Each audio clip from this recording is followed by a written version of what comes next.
غادي نسول الناس في لبنان واش كيعرفوا المغرب. شنو كتعرف على المغرب؟ احلى عالم المغرب يا اخي، اهل الكرم على الراس والعين اهل المغرب. ما شاء الله. شنو كتعرف على المغرب؟ شو هو؟ المغرب. شو هو؟ المغرب. شو بالمغرب؟ شنو بتعرف على المغرب؟ ماشي. صراحة يعني عجبتني الصراحة ديالك. بلد كتير حلو بشعبه هو كمنطقة بالإجمال. المغرب بلد كتير حلو، الصحراء تبعه. تعرف شي كلمة بالمغربية؟ مغربية يا وي كسكسي.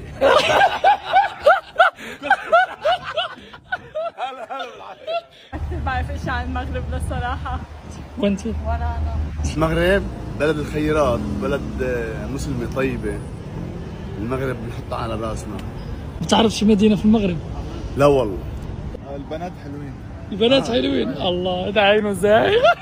تبارك الله عليك. حسستني اني انا جاهله بس ما اعرف شيء عن المغرب. والله عادي عادي. الطبيعة حلوة، المحلات حلوة، وبيحكوا عن شعبه قد ايه منيح. والله شو بنعرف؟ ما بنعرف شيء نحن. نعرف من المغرب، نعرف المغرب بس. عاصمة المغرب؟ صنعاء. صنعاء؟ صنعاء ما كايناش في المغرب.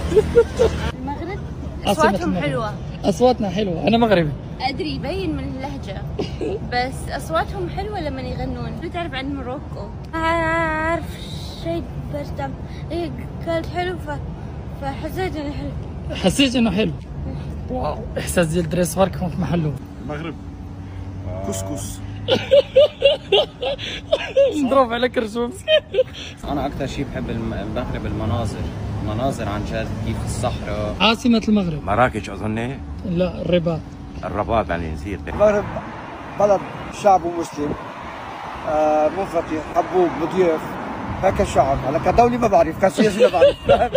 المغرب انا بفتخر فيهم في كرة القدم اول شيء، كيف ايام تيمومي، بعدين الحسن الثاني وابنه الملك العظيم كيف. فانا اعرف عن المغرب هي حضاره ذات حضاره وذات خلق راقي ومستقر. شو بس؟ اسمع، انت بتزعلني؟ مو عشان تصفي والله. هذا حق، هذا حقك، هذا بزنس شغل.